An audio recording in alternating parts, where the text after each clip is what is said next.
Good morning, traders. Welcome to the Pirate Traders Morning Show. My name is Charles. I'm all alone today, so I will be hosting the show by myself. Please be active in the chat so we can make it interesting. So let's start the day, as always, with a little bit of TA. I'm looking at the ES here on the chart, and you know what it looks like to me? It looks like balance. And I know the concept of balance is not super exciting, because it leaves us with a lot of uncertainty. There's no one clearly in control trying to take the market higher or lower. So every single trade we take has a little bit less probability. It's a little more random, and that's very frustrating, but it's what the market is giving us, and it may give us until the election. So we might as well get used to it. We might as well accept it. The market is in balance. Okay. So what tells me the market is in balance? Well, the first thing that's jumping out at me is the previous 2 days, the ranges for those days. So both yesterday's range and the day before are inside the previous day's range. So these two here didn't poke above the high from last week or from Friday or the low from Friday, right? We've just stayed inside Friday's range. Now, the NQ, ironically, has done basically the same thing, but slightly differently. It completely engulfed Friday's range. But both of these things, inside days where the market is inside the previous day's range, or engulfing days where you get above the high and the low, well, then you start to get a market that has no one in control. This is the market telling you that the buyers are not in control. The sellers are not in control. The market is just going wherever it needs to go to get the other side to do business. So on the NQ, we had to go below Friday's lows yesterday to get buyers to do business and take the market up. We had to go above Friday's high in order to get sellers to do business and bring us back down into the range for the close. And on the ES, we just had to get above the previous day's highs and lows, right? We opened, tried to take the market lower, couldn't get to the low from Friday. That was enough to bring in the buyers to get back into the previous day's range. And then in the end of the day, when we tried to get above the previous day's high, we created an extremely poor high and then right back into the range. Okay. So this tells us no one's in charge. The buyers and sellers are just scalpers. They're just short-term traders. They are weak hands. They're just looking to make a quick buck, and the market is going wherever it has to go to bring them in. Until we see otherwise, we should assume that behavior is going to continue. We should assume the market is going to remain in balance and trade the way it has the last few weeks. Okay. As far as where I think the market is going to go today, on the ES, with both markets, honestly, I lean more to the upside. The reason is because of how poor that high was that we left behind yesterday.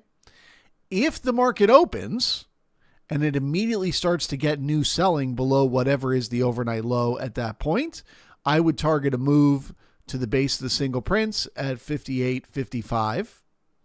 If the market got new selling there, I would become bearish, looking for the market to make a move lower down to test yesterday's low. But I would have to see both of those things first. I'd have to see new selling below whatever is the overnight low at the open.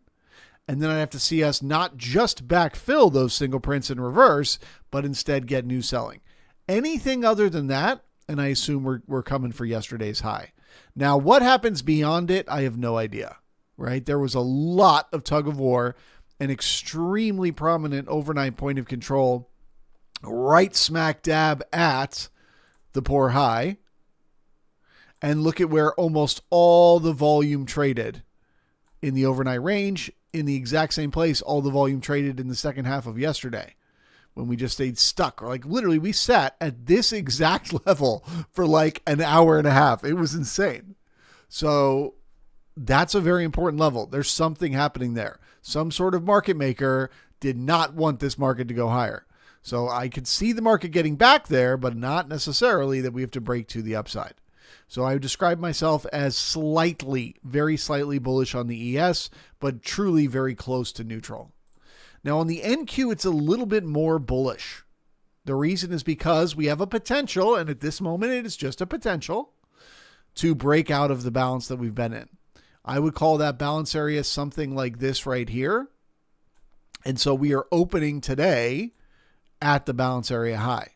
So again, same thing with the ES, if we get below the overnight low and we get new selling, well, then who cares? I don't care at all about the fact that we're at the balance area high. We could just as easily head right back down to yesterday's low.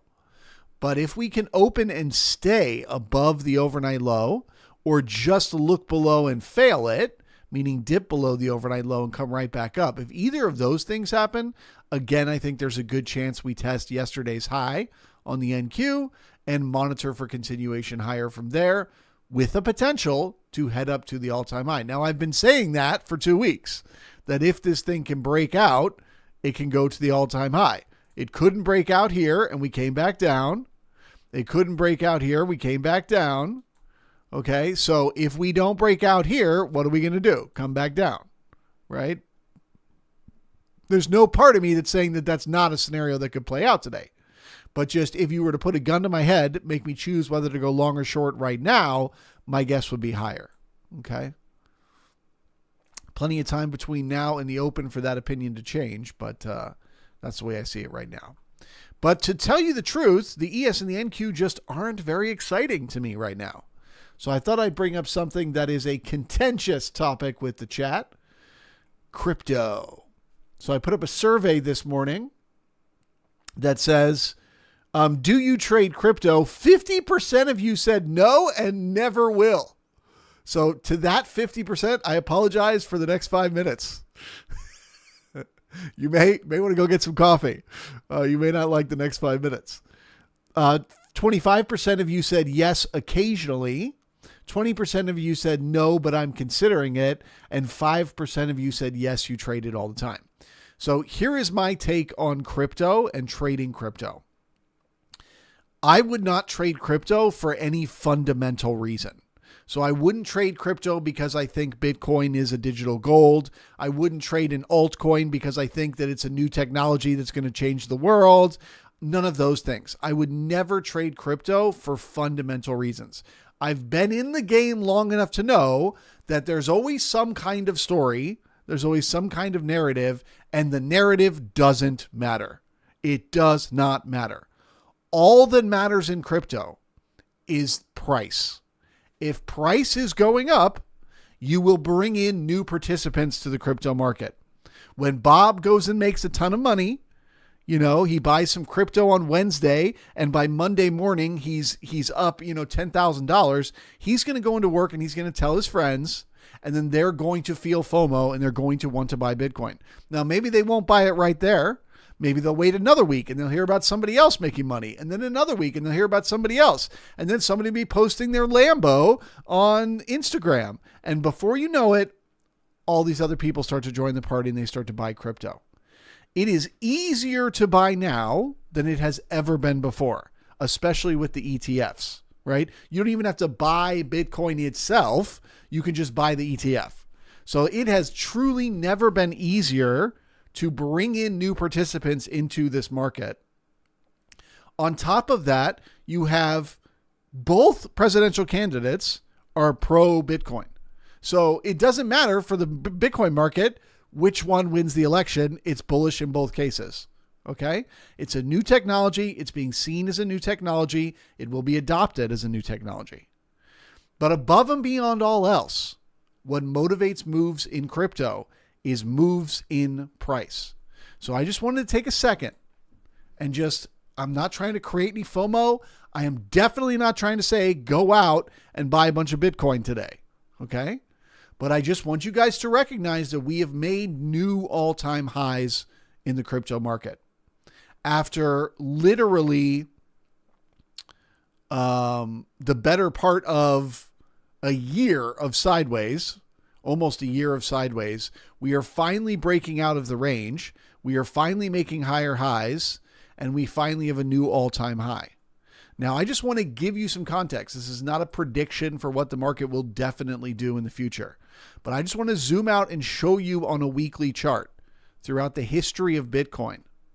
When it made new all-time highs in 2013, it made a 6,000% move from $15 a coin to $1,150 a coin. Okay? When it made new all-time highs in 2017, it made a move of 1,555%, going from 1,100 a coin to 19,000 a coin. Okay? When it made new all-time highs in 2020, it went up. Get the thing just right. There we go. It went up actually, sorry. Let me redraw that. I got it a little bit off. There we go. It went up 260% from 19,000 a coin to 69,000 a coin. Okay? So you're talking about the last time it tripled in value. Now, do I think we're going to get that same move this time when we break out? We are breaking out as we break out right now. Do I think over the next few years, this thing is going to, triple in price? Probably not, right? We're probably not going to make it to, 200,000 a coin anytime soon. But we will definitely go higher than 70,000 a coin. And I think the 90s to 100,000 is a very reasonable move for this market to make. So am I telling you run out and start buying Bitcoin today? Absolutely not. But one thing that you must understand is when Bitcoin makes very big moves, so do the altcoins. And the altcoins have tiny little market caps. It does not take much to have a voracious move in an altcoin. So if this momentum in crypto markets can continue, we just made the new all-time high. So we don't know yet if it's going to work, and we're going to continue to get that momentum up. Let me get rid of that. So if you can see, the last time we barely poked up and made a new all-time high, we actually got a pullback. Okay. But now we've got, like I said, over a year and a half of momentum built up. And especially this area right here looks very strong to me for a breakout to the upside. That could get us up to 100,000. Okay. So if, and it's a giant if, the momentum continues in Bitcoin in the days and weeks ahead, if you've ever thought about trading crypto, this would be the time to get in. You want to get in during one of these exponential moments where the market is doing one of these insane new all-time high moves. Okay? Because these are where you don't have to be smart to make money. You can pick anything and buy it and it will go up in value. Okay? So if you've been considering dabbling in crypto markets purely as a gambler, purely as a trader, not because you fundamentally believe it's a smart technology or any of that stuff, but purely because it has a track record of making new all-time highs and then having insane moves, there you go. The next few months might be the time to dabble. All right, I'm not going to beat that dead horse. You guys have heard my opinion. I think things are going to get interesting in crypto. And ironically, I'm saying that right when things are getting super fucking boring in the ES, and might be for the next week. So food for thought.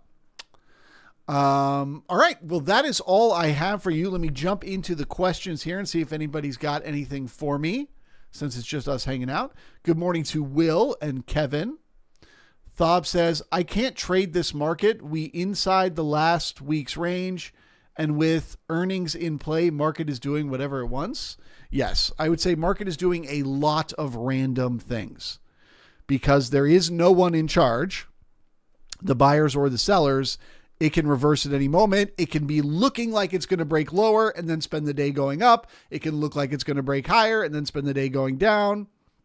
It's just a very messy, tricky market. Okay. So that's okay. We know how to trade that. We've talked about it in the past.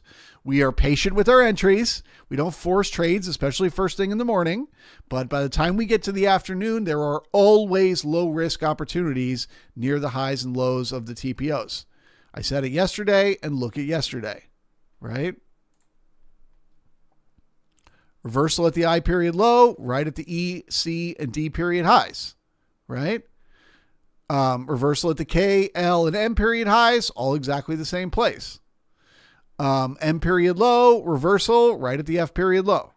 So the first half of the day may have been tricky, but later on in the day, it gets very easy to get into trades where you're only risking a point or two to make, 5 to 10 points.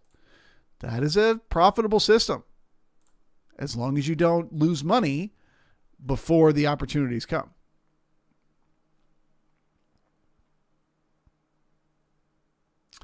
Laura says, crash today? I never will. Do you mean crypto's going to crash, or the stock market's going to crash, or everything's going to crash? We'll have to wait and see.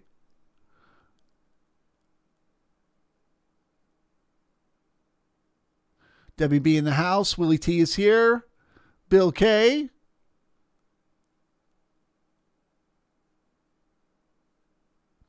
Willie T says it's a market salad out there. I agree with that.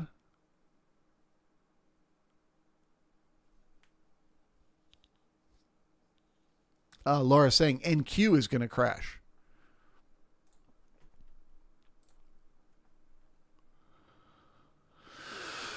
Yeah, it's possible. And all you have to watch is the overnight low.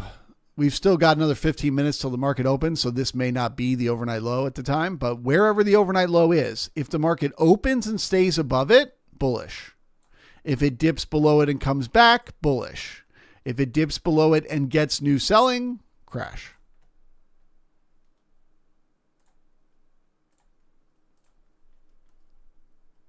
All right, guys. Well, with that, I will say goodbye. Thank you very much.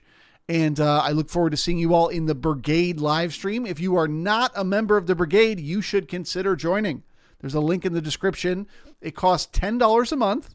And I talk about the markets every single morning for the first hour to give you insights about what I've been seeing and am seeing coming up.